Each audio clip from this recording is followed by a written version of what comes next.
안녕하세요. 오늘 저희와 함께 들여다볼 자료는요, 바로 묘법 연화경, 우리가 흔히 법화경이라고 부르는 경전의 여러 구절입니다. 네, 안녕하세요. 이게 굉장히 방대한 경전의 일부이긴 한데, 이걸 통해서 그 경전에 나오는 주요 인물들, 또 핵심 가르침이라는 하나의 길, 그러니까 일불승 사상이죠. 네, 일불승. 그리고 부처님이 깨달음으로 이끌기 위해서 사용하셨다는 그 방편이라는 개념, 이런 것들을 좀 살펴볼까 합니다. 네, 맞아요. 사실 용어들이 조금 낯설 수도 있는데 그 안에 담긴 통찰은 정말 곱씹어 보기만 하더라고요. 바로 핵심으로 들어가 보시죠. 네, 좋습니다. 이 법화경이 대승불교의 정말 정수를 보여주는 경전 중 하나거든요. 아, 그렇군요. 오늘 주어진 자료들을 통해서 그냥 교리를 쭉 나열하는 게 아니라 뭐랄까, 경전이 그리는 그 거대한 세계관 있잖아요. 네네. 그 안에서 펼쳐지는 가르침에 진짜 깊은 의미를 함께 탐색해 보려고 합니다. 아마 들으시는 당신께서도 하고 뭔가 발견하는 그런 순간이 있으실 거예요. 제가 길잡이가 되어 드리겠습니다. 좋습니다. 경전을 딱 보면 시작부터 정말 다양한 존재들이 부처님 앞에 모여드는 장면이 인상적이에요. 그렇죠. 뭐 마하가섭이나 사리불 같은 아주 뛰어난 제자들부터 시작해서 또 여성 제자들, 그리고 문수사리 보살, 관세음 보살 같은 정말 수많은 보살들, 네, 헤아릴 수 없이 많죠. 심지어 하늘의 신들까지 막 권속들을 데리고 온다고 하잖아요. 이 엄청난 규모의 모임 자체가 뭔가 중요한 메시지를 담고 있는 것 같아요. 네, 맞습니다. 그 장엄한 모임이 단순한 배경 설정이 아니고요. 부처님의 가르침이 뭐 특정 그룹, 뭐 스님들한테만 해당되는 게 아니라 아, 정말 우주의 모든 존재를 향하고 있다는 걸 상징적으로 보여주는 거죠. 특히 거기 나오는 보살들은 이미 높은 깨달음의 경지에 있으면서도 네, 중생 구제를 위해서 계속 노력하는 그런 존재로 그려지잖아요. 네. 이게 바로 모든 존재가 나아가야 할 어떤 이상적인 모습, 즉 대승의 길을 보여주는 거라고 할 수 있죠. 아, 그렇군요. 여기서 그럼 가장 중요하게 다뤄지는 개념이 바로 그 일불승 사상인 것 같아요. 네, 핵심이죠. 모든 존재가 결국에는 부처가 되는 하나의 길만이 진짜 진실이고 다른 길들, 예를 들어 성문이나 연각 같은 길들은 그 길로 이끌기 위한 어떤 과정이나 방편에 불과하다. 이렇게 선언하는 부분이 정말 인상 깊었어요. 오직 하나의 길만 있을 뿐 둘이나 셋은 없다. 이런 말씀이잖아요. 정확합니다. 정말 일불승은 법화경의 심장이라고 할 수 있습니다. 심장이요? 와. 네. 당시에는 깨달음에 이르는 길이 여러 개 있다고 생각하는 경향이 있었는데 법화경은 그 모든 것들이 궁극적으로는 단 하나의 목표, 즉 모든 존재의 성불로 향한다고 선언해버린 거죠. 와, 그 당시로서는 굉장히 혁신적인 생각이었겠네요. 그렇죠. 아주 혁신적인 관점이었어요. 부처님은 각 사람들의 뭐랄까 이해도나 성향, 이걸 불교 용어로는 근기라고 하는데요. 아, 근기. 네. 이 근기가 다 다르다는 걸 아시기 때문에 그에 맞는 맞춤형 가르침, 즉 방편을 방편. 사용하신다는 거예요.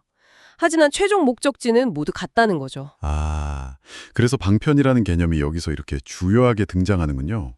마치 목적지는 하나인데 가는 길이 여러 개인 것처럼요. 네네, 그런 셈이죠. 그 비유를 들어 설명해 주신 부분도 있었던 것 같은데요. 네, 아주 유명한 비유가 있죠. 큰 구름이 하늘에서 똑같은 비를 쫙 내리잖아요. 네.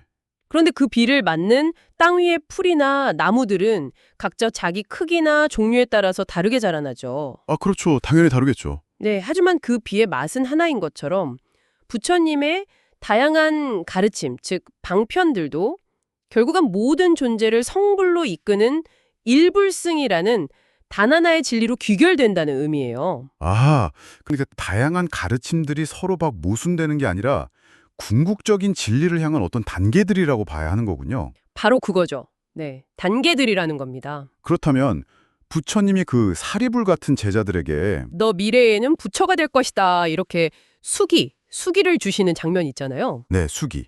중요한 장면이죠. 그게 바로 이 일불승 사상을 구체적으로 보여주는 예시라고 할 수 있겠네요. 왜냐하면 처음에는 개인적인 해탈을 목표로 했던 제자조차도 결국에는 모두 부처가 될 수 있다. 이런 의미니까요. 바로 그 지점입니다. 수기, 그러니까 미래에 성불할 것이라는 일종의 예언인데요. 이게 성문이나 연각 같은 어떻게 보면 좀 다른 길을 따른다고 생각했던 이들조차도 궁극적으로는 모두 부처가 될 가능성을 지니고 있다는 거. 네. 바로 이 일불승의 가르침을 아주 극적으로 보여주는 장치인 거죠. 모든 존재에게 잠재된 불성, 부처가 될 가능성을 인정하는 대승불교의 핵심적인 평등 사상을 반영한다고 볼 수 있습니다. 듣고 보니 정말 그렇네요. 그리고 경전의 가치를 엄청나게 강조하는 부분도 눈에 띄었어요. 예를 들면 부처님의 영원한 생명에 대한 가르침, 이걸 잠깐이라도 믿는 것의 공덕이 다른 어떤 선행보다 비교할 수 없을 정도로 크다고 하거나. 네, 맞아요. 그런 구절들이 있죠. 또 땅속에서 막 무수한 보살들이 솟아나와서 이 경전을 지키겠다고 맹세하는 장면 같은 것들이요. 이것도 좀 인상 깊었어요. 네, 그런 강조들은 이 일불승이라는 가르침이 얼마나 중요하고 궁극적인지를 그만큼 역설하는 방식이라고 볼 수 있어요. 아, 중요하니까 그렇게 강조를 하는 거군요. 그렇죠. 이게 사실 쉽게 이해하거나 받아들이기 어려울 수도 있는 상당히 심오한 진리거든요. 그러다 보니까 그것을 믿고 받아들이는 행위 자체에 아주 큰 의미와 공덕이 있다. 이렇게 설명하는 거죠. 네. 그리고 그 땅에서 솟아나는 보살들의 이미지는 이 가르침을 지키고 널리 퍼뜨리려는 그 의지와 그 무한한 가능성을 상징적으로 보여주는 거고요. 와, 오늘 정말 묘법연화경의 일부 구절들을 통해서지만 그 경전의 거대한 스케일, 그리고 모든 존재를 위한 하나의 길이라는 핵심 사상, 또 그 길로 이끌기 위한 부처님의 지혜로운 방편이라는 개념, 이런 것들을 중심으로 쭉 살펴봤는데요. 참 방대하지만 핵심 메시지는 분명하게 다가오는 것 같습니다. 네, 그렇습니다. 정리하자면 법화경은 다양한 수준의 가르침들이 결국 모든 존재의 성불이라는 하나의 목표로 수렴된다는 것을 밝히고 있고요. 그 궁극적인 진리를 받아들이는 것이 얼마나 중요한지를 힘주어 말하고 있는 거죠. 네, 자, 여기서 잠시 멈춰서요. 당신께 질문을 하나 던져보고 싶습니다. 네. 어떤 질문이시죠? 이 경전은 수천 년 전 사람들의 그 근기에 맞춰서 방편을 사용해서 진리를 설파했다고 하잖아요. 네, 그렇죠. 그렇다면 21세기를 살아가는 우리에게 이 고대의 지혜를 효과적으로 전달하기 위해서는 과연 어떤 현대적인 방편이 필요할까요? 아, 현대적인 방편이라. 네. 그리고 더 나아가서 이렇게 여러 길을 통해서 하나의 궁극적인 진리에 도달한다는 이 법화경의 관점이 정보가 정말 넘쳐나는 오늘날 당신께서 지식과 신념을 탐구하는 방식에 혹시 어떤 새로운 영감을 줄 수 있을지 한 번쯤 생각해 보시는 것은 어떨까 싶습니다.